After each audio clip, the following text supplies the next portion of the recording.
Today, we're diving into the most challenging topic in all of economics. This isn't about getting rich. That part is actually straightforward. Instead, we're going to explore how to avoid being poor, and that is where the real difficulty lies. A lot of people assume that poverty is simply a shortage of money. That assumption is incorrect. Poverty isn't a figure in your bank statement. Poverty is a force, like gravity. It's a snare. It's a closed-loop mechanism engineered to keep you running in place until your energy is completely depleted. I refer to this as the physics of poverty. If you want to understand why you feel trapped, you need to grasp the principles behind spaceflight. Think about a rocket attempting to break free from Earth's atmosphere. It has to battle against gravitational pull constantly. To successfully enter orbit, it must achieve a precise velocity. That's what we call escape velocity. Now, imagine that rocket uses up 99% of the fuel needed to reach that speed, but falls just short of the target. What happens? It doesn't make it 99% of the way to outer space. It plummets back down to the ground and is destroyed. This mirrors the reality of the working class perfectly. You put in the hours, you manage to scrape together a small nest egg, you attempt to pull yourself up from the depths, you make it halfway, and then, inevitably, something goes wrong. Your vehicle gives out. You fall ill. Your landlord raises the rent. The gravity of the situation kicks in, and because you never quite hit that escape threshold, you tumble all the way back down to square one. In fact, you often end up worse off than before because now you're disheartened. You're exhausted. You've got even less fuel in your tank. That's the reason simply putting in a little more effort doesn't yield results. Within the physics of poverty, applying linear effort leads to zero progress. What you need is exponential effort to shatter that gravitational hold. You have to realize that the system is stacked against you. It's not necessarily a conspiracy, it's a matter of math.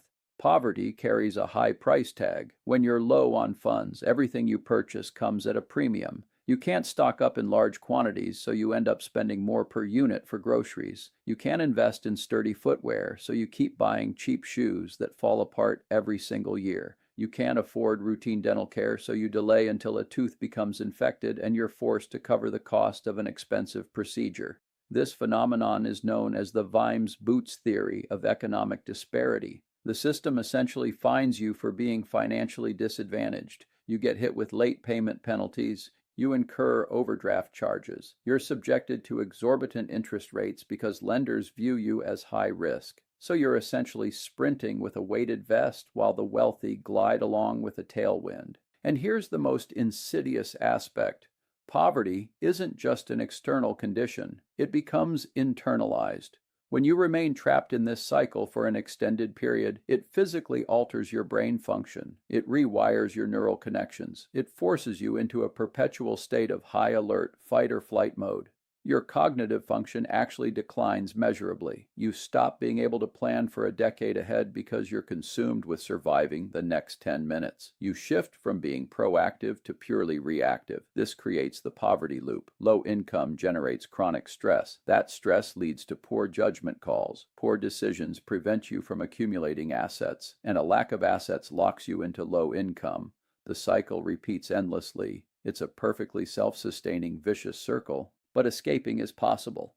The principles of physics can be overcome if you apply sufficient force. In this presentation, we're going to deconstruct this trap piece by piece.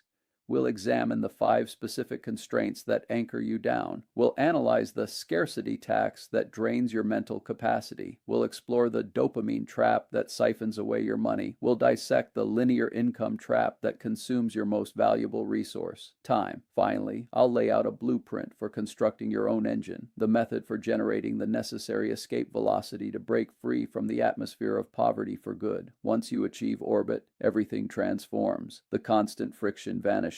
Silence replaces chaos, and you're finally able to soar. However, first, we have to endure the launch phase. Let's start the countdown. Let's step into the first loop. I call this the scarcity tax. A common belief is that handing a person in poverty a sum of money would instantly solve their problems. Yet, statistics show that lottery winners often end up bankrupt again within a few short years. Why is that? Because poverty isn't merely a cash flow issue, it's a drain on cognitive resources. A notable study conducted by Sendil Mullainathan at Harvard demonstrated that when your mind is preoccupied with financial anxiety, constantly worrying about covering rent or affording car repairs, your effective IQ can drop by as much as 13 points. Think about that. 13 points. That's comparable to the cognitive impairment caused by staying awake for a full 24 hours or functioning as a chronic alcoholic. This means that when you're financially stressed, you're essentially operating with a compromised mental processor. You're attempting to navigate complex long-term challenges using a brain stuck in survival mode. You can't focus on the future because you're fully occupied battling the present crisis. This is the scarcity trap.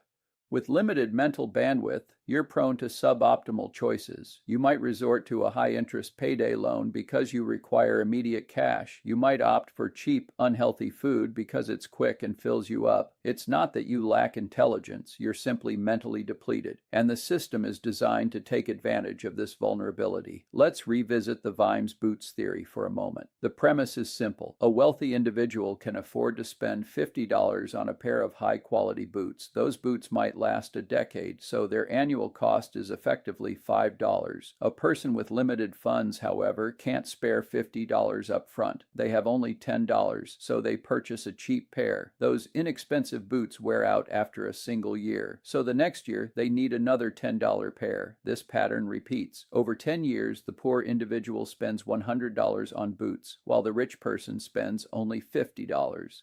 The poor person ends up paying double, and their feet were likely wet and uncomfortable the whole time.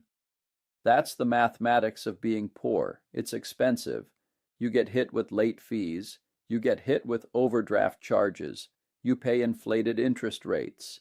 You buy toilet paper in small expensive rolls because you can't afford the bulk pack, so you pay more per sheet. The system levies a surcharge for your lack of capital. So how do we interrupt this initial loop? How do we halt the constant drain? The answer lies in building a buffer. Your very first financial objective shouldn't be getting rich, buying a house, or investing in the stock market. Your singular, crucial goal should be to accumulate a modest emergency fund, perhaps $1,000 or even $500 to start. Place this money in a separate account and vow not to touch it except for genuine emergencies. This money isn't for spending on wants. This money is for reclaiming your mental clarity. With a buffer in place, a car breakdown becomes merely an inconvenience, not a full-blown catastrophe. With a buffer, you avoid the predatory payday loan. You avoid paying the scarcity tax. You shift from reacting frantically to emergencies to calmly managing them. That $1,000 buys you something far more valuable than any material good. It buys back your cognitive bandwidth. It helps restore your effective IQ. It allows you to sleep peacefully. It lets you lift your gaze from the ground and finally see the horizon. Many people make the mistake of trying to leap straight into investing. They skip this foundational step. They're attempting to construct a skyscraper on a swamp. You must drain the swamp first. You must build the buffer. You must buy the metaphorical boots that last 10 years. This demands sacrifice. It will be uncomfortable.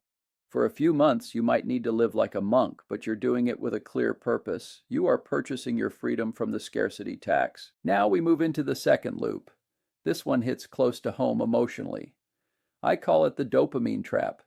You've likely heard the judgmental questions.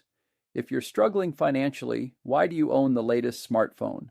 Why are you wearing expensive sneakers? Why are you dining out when you have food at home?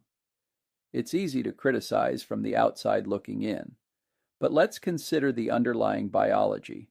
When you're caught in the poverty loop, your daily life is filled with hardship. Your cortisol levels, the primary stress hormone, are perpetually elevated. You feel insignificant. You feel overlooked. Your brain desperately seeks relief. It craves a small victory. So when you walk into a store and purchase a new pair of shoes or a designer handbag, your brain rewards you with a burst of dopamine. For a brief moment, the pain subsides. For a fleeting instant, you feel accomplished. You feel like you matter. This isn't simply frivolous spending. This is self-medication. You're using consumption as an anesthetic to dull the ache of your reality. But here's the hook. The relief is temporary, while the debt can be permanent. The dopamine high fades within 20 minutes, but the credit card statement can haunt you for 2 decades. This highlights a fundamental divergence in how wealthy individuals versus those struggling view money. People with limited means often see money as a tool to acquire pleasure. Wealthy people tend to see money as a tool to acquire freedom. When someone with fewer resources gets an extra $500, their instinctive thought might be, "What can I purchase with this?" When a wealthy person gets an extra $500, their thought process is, "How can I put this to work?" This is the classic distinction between assets and liabilities. An asset is something that puts money into your pocket. A liability is something that takes money out. Buying a designer handbag creates a liability. It depreciates in value immediately. Buying a share of stock creates an asset. It can generate returns even while you sleep. Many individuals caught in the low-income cycle are surrounded by liabilities. They drive the flashy car, wear the brand-name clothes, subscribe to numerous services, and own all the latest gadgets. From the outside, they might appear successful, but financially, they're hemorrhaging wealth daily. They're feeding the dopamine monster while starving their future selves. So how do we break this particular loop? How do we undergo a detox?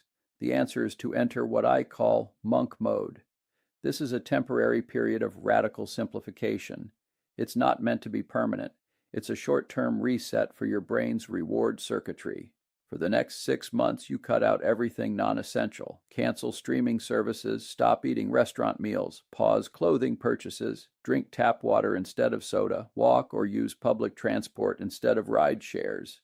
Strip your lifestyle down to the absolute fundamentals: nourishment, shelter, and basic transportation. It will feel boring. It will be challenging. Your social circle might tease you, but you must remind yourself, "I am not poor, I am in training." When you cease deriving your dopamine hits from spending money, your brain will gradually rewire. You'll start experiencing satisfaction from watching your savings grow. You'll begin to get a different kind of high, the high of gaining control. Once you realize you don't actually need a new phone to feel content, you become a force to be reckoned with. You become genuinely free because the consumer system can no longer manipulate you with flashy distractions. You've broken the addiction. Now we enter the third loop. This is the one responsible for chronic exhaustion. I call it the linear income trap. Most people are raised with a simple equation: time equals money. To earn more, you must work more hours. You take on a second job. You volunteer for overtime. You drive for a rideshare service on weekends. However, this equation has a fatal flaw. Time is a limited resource. There are only 24 hours in a day, and you require sleep. This means your potential income is mathematically capped. There's a ceiling you simply cannot break through, regardless of effort. But your expenses? Your expenses are not capped. This brings us to the silent adversary of the working class: inflation. Inflation functions as a tax on those who trade their time for money. When central banks increase the money supply, prices rise. The cost of a loaf of bread goes up. The price of fuel goes up. But do your wages automatically increase? Typically, no. Wages are what economists call sticky. They resist change. Your employer might wait a year or two before offering a modest 3% raise, but by that time, inflation may have already eroded 8% of your buying power. You're running up a down escalator, and the escalator is moving faster than you can run. So you push harder, sell more hours, miss important family moments, compromise your health, and at the end of the year, you find you're actually worse off than you started. This is the textbook definition of futility. You cannot prevail in a rigged game by adhering to its rules. You must alter the game itself. You must stop selling your time and start selling your value. How is this accomplished? You build a skill stack. Many people strive to be the absolute best at a single discipline. They aim to be the top accountant or the leading graphic designer. This path is exceptionally difficult and crowded. The real secret is to become proficient in 2 or 3 unrelated areas and then combine them. Consider Scott Adams, the creator of Dilbert. He wasn't the most talented artist in the world. He wasn't the funniest writer. He wasn't the most seasoned business executive, but he was competent at all 3. When he stacked those skills together, he became unique. His value became exponential. If you're currently in a low-income position, don't just get a second job doing more of the same. That's just more linear income. Use your monk mode time to acquire a second distinct skill. If you work in construction, learn sales techniques. Now you're not just a laborer, you're a contractor who can also secure projects. If you're a waiter, learn copywriting. Now you're not just serving food. You could design menus that strategically promote high-profit items. You must become a dual threat. When you stack skills, you decouple your income from the number of hours you work. You make yourself significantly harder to replace. You transform from a generic commodity into a valuable asset. The market compensates rarity, not sheer effort. If you can be replaced by a teenager or an automated system within a week, financial struggle will be a permanent condition. You must construct a protective moat around your income, and that moat is your unique skill stack. Now we enter the 4th loop. This chain is arguably the toughest to sever. I call it social gravity. There's a well-known saying, you are the average of the 5 people you spend the most time with. If your 5 closest companions are financially struggling, you will likely be the 6th. If they constantly complain about the economy, you will be the 6th. If they lack ambition, you will be the 6th. Why is this so potent? Because humans are natural mimics. Our brains contain mirror neurons that cause us to subconsciously adopt the behaviors, speech patterns, and mindsets of our social group. If you're striving to escape poverty while surrounded by individuals who have resigned themselves to it, you're engaged in an uphill battle. This brings us back to the crab bucket metaphor. Place 1 crab in a bucket and it can climb out. Place 10 crabs in a bucket, and when one attempts to escape, the others will reach up and pull it back down. They don't do this out of malice. They do it because your attempt to leave makes them feel insecure about their own confinement. Your potential escape highlights their captivity. When you initiate your monk mode, when you begin saving diligently, when you start acquiring new skills, your existing social circle will notice, and they likely won't applaud your efforts. They will try to pull you back. They'll say things like, "Why are you working so hard? Lighten up." They'll imply, "You think you're better than us." They'll argue, "The system is fixed anyway, so why bother trying?" This is the sound of social gravity. It's the noise of the crabs pulling you back down. If you heed their voices, you remain in the bucket. You must recognize that poverty often functions as a culture, a shared narrative of victimhood. The government is corrupt. The wealthy are predatory. I have terrible luck.